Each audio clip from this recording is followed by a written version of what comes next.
Hello everyone, हमारे channel exam with Deepika पर आपका हार्दिक स्वागत है। तो देखिए, ये जो सीरीज है आपके जीके और जीएस की है। आपको क्या करना है, मन लगाकर बस ये सीरीज कवर करते रहना है। हम आपके लिए इसमें सभी क्वेश्चंस का रिवीजन प्रॉपर करवाएंगे। आपका जो भी एग्जाम आ रहा हो, आप इस सीरीज को ज्वाइन करें, आप हमारा चैनल सब्सक्राइब करें और इसे स्टार्ट करें, इसका रिविजन करें। ठीक है, तो चलिए शुरू करते हैं।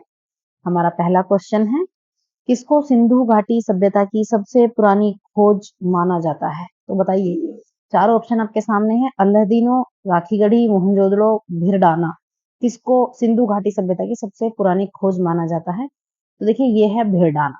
ठीक है, इसे सिंधु घाटी सभ्यता की सबसे पुरानी खोज माना जाता है। चलिए, अब हम आते हैं नेक्स्ट क्वेश्चन पर। क्वेश्चन है, निम्न में से कौन बाणभट्ट के द्वारा लिखी गई एक प्राचीन पुस्तक है?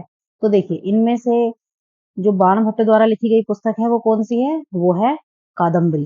कादम्बरी को किसने लिखा है? बाणभट्ट ने। और जो मृक्षकटिका है, मृक्षकटिका में ये किसने लिखी है? ये शूद्रक ने लिखी है। ठीक है। मेघदूत किसकी है? आप सभी जानते होंगे, जो मेघदूत है वो कालिदास की है और ये काफी प्रसिद्ध है। बात आती है गीत गोविंद की। गीत गोविंद किसने लिखी है? ये लिखी है जयदेव ने।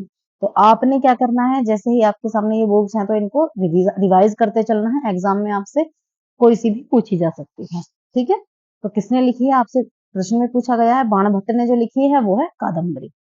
चलिए नेक्स्ट क्वेश्चन पर आते हैं। मोहनजोदड़ो किस नदी के तट पर स्थित है? तो कहाँ स्थित है मोहनजोदड़ो? ये सिंधु नदी के किनारे स्थित है। चलिए नेक्स्ट क्वेश्चन देखते हैं।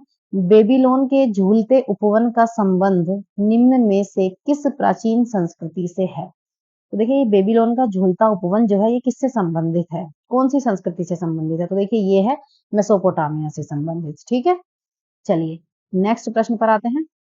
सिंधु घाटी सभ्यता के निम्नलिखित में से कौन से स्थल सिंधु नदी के तट पर नहीं है? कौन नहीं है? ये रोपड़ जो है ये सिंधु नदी के तट पर नहीं है, बाकी जो है ये ये सिंधु नदी के तट पर हैं।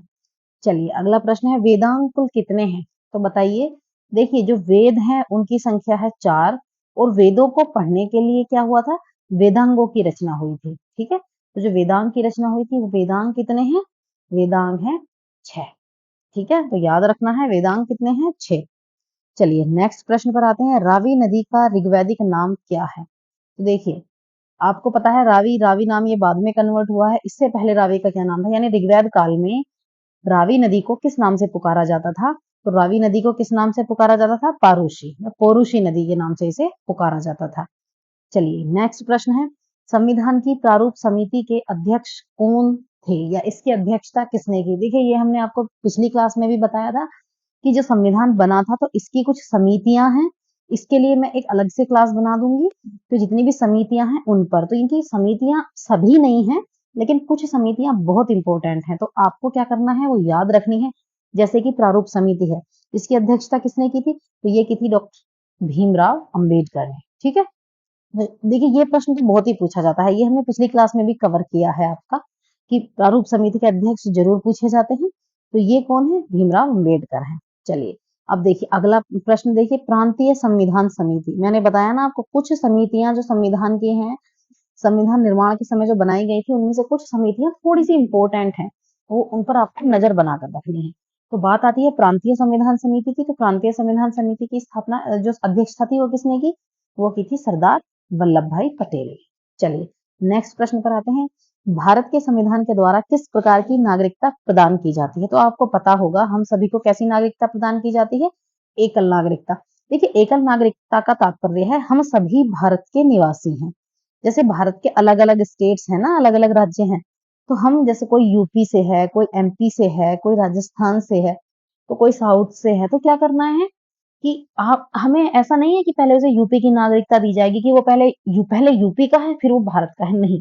देखिए, ऐसा अमेरिका में होता है। अमेरिका में क्या है, जैसे कि यूएसए में जितने भी स्टेट्स हैं, वो बंदा कैलिफोर्निया का भी हो सकता है, वो पहले, उसके बाद वो उसके पास दोहरी नागरिकता होगी, यहाँ की अलग होगी, यूएसए की अलग होगी। ठीक है, तो ये वहां का सिस्टम है। तो यहाँ दोहरी नागरिकता है। हमारे यहाँ क्या है, आप किसी राज्य के, किसी भी राज्य से बिलोंग करते हो, आप नागरिक भारत के ही हैं। ठीक है, तो ये हमारे यहाँ इसे कहते हैं एकल नागरिकता। तो हमारे यहाँ जो नागरिकता संविधान द्वारा प्रदान की जाती है वो एकल नागरिकता है। ठीक है, चलिए नेक्स्ट प्रश्न पर आते हैं। संविधान सभा ने भारत के संविधान को कब स्वीकार किया था? तो ये प्रश्न पूछा जाता है कि भारत के संविधान को कब स्वीकार किया गया था। तो देखिए ये स्वीकार किया गया था 26 नवंबर 1949 को। चलिए नेक्स्ट प्रश्न देखते हैं। 1967 में भारत के संविधान में जो राजभाषाओं की सूची है उसमें निम्नलिखित में से कौन सी भाषा को शामिल किया गया था? तो देखिए 1967 की बात हो रही है तो सिंधी भाषा को इसमें शामिल किया गया था 1967 में। चलिए नेक्स्ट प्रश्न है। भारतीय संविधान का जनक किसे माना जाता है? ये आप सभी को पता है, भारतीय संविधान का जो जनक है वो डॉक्टर भीमराव अंबेडकर को माना जाता है। ठीक है, डॉक्टर भीमराव अंबेडकर। चलिए नेक्स्ट प्रश्न देखते हैं।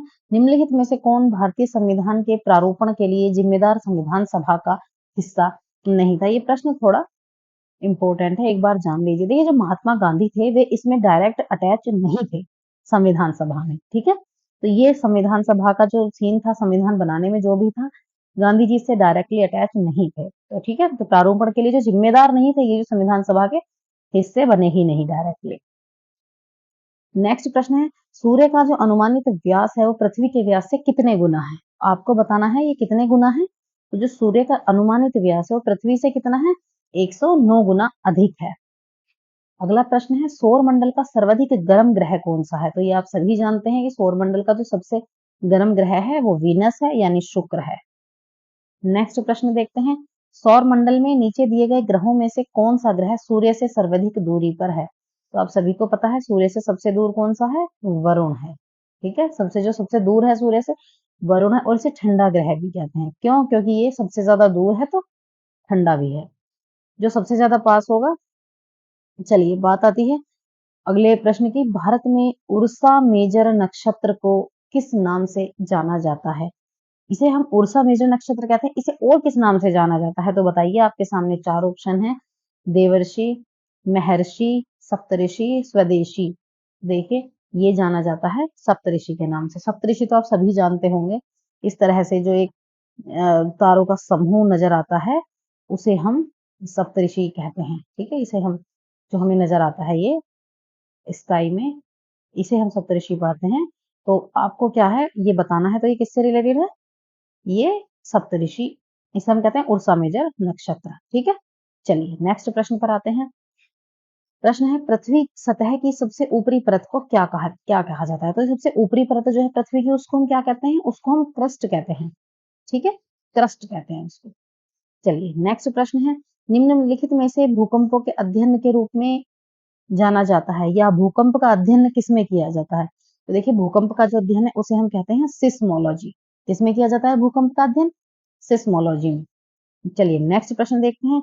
निम्नलिखित में से कौन पृथ्वी की बाह्य परत है जो प्लेटों से निर्मित है, जो एक साथ एक जिग्सा पजल आरा पहेली की तरह बने होते हैं? तो देखिए ये स्थलमंडल है। ठीक है, स्थलमंडल है एक जो ये बाह्य परत है पृथ्वी की और प्लेटों से ये निर्मित है। अगला प्रश्न देख लेते हैं। आर्थिक गतिविधियों के आधार पर भारतीय अर्थव्यवस्था में कितने क्षेत्र हैं? ये बात आती है आर्थिक गतिविधियों की। ठीक है, तो इकोनॉमिक जोन की बात कर रहे हैं भारत में, तो ये कितने क्षेत्र में है डिवाइड? तीन तीन भागों में। चलिए अगला प्रश्न है। संयंत्र और मशीनरी में सूक्ष्म उद्यमों का निवेश कितना होना चाहिए? आपके पास ऑप्शन है 25 लाख से 50 लाख के बीच, 50 लाख से अधिक, 25 लाख से अधिक नहीं, 25 लाख से अधिक। तो देखिए आपका ऑप्शन है 25 लाख से अधिक नहीं होना चाहिए। चलिए नेक्स्ट प्रश्न है। निम्न में से कौन एक पूंजीगत वस्तु नहीं है? तो इनमें से पूंजीगत वस्तु जो टूल्स है ये पूंजीगत है, मशीन पूंजीगत है, ट्रक पूंजीगत है। क्या पूंजीगत नहीं है? भोजन और वस्त्र पूंजीगत नहीं है। चलिए अगला प्रश्न है।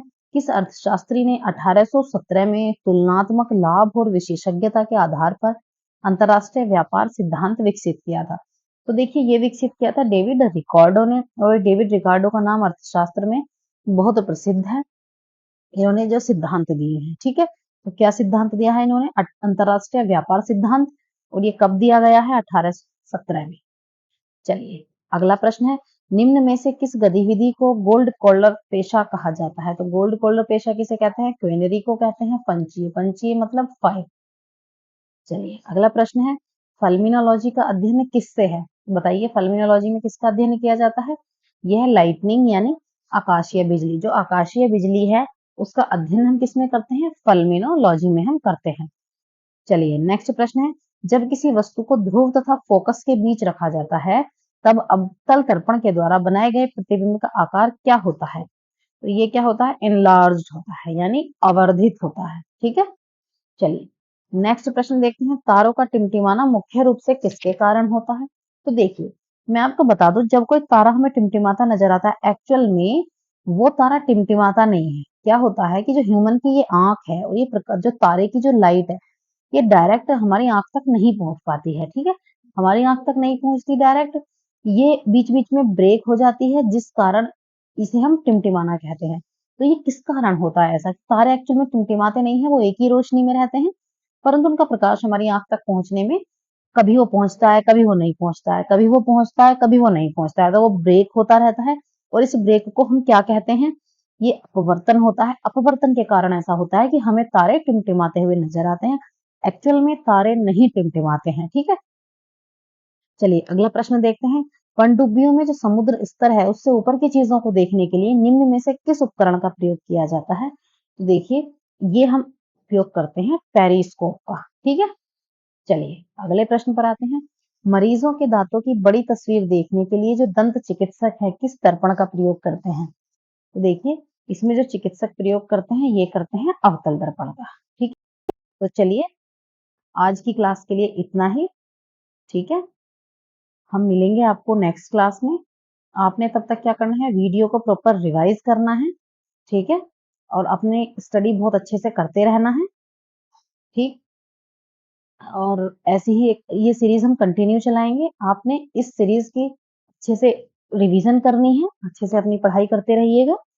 और आप जो भी एग्जाम आप दे रहे हो, भले ही आपका यूपी पुलिस है, ठीक है, आरओ एआरओ है, देखिए सभी के लिए जीके जीएस की आवश्यकता है। आप एसएससी का एग्जाम दे रहे हैं, ठीक है, आप जो भी एग्जाम आप देने जा रहे हैं उसके लिए आप ये वीडियो जरूर ज्वाइन करें, आप हमारा चैनल सब्सक्राइब करें और ये वीडियोस आप कंटिन्यू रिवाइज करते रहें। इसमें हम आपका जीके जीएस का कंप्लीट रिवीजन करवाएंगे। ठीक है, आरपीएफ का जो फॉर्म आया है आरपीएफ फिल कर दीजिए, आरपीएफ की तैयारी कीजिए।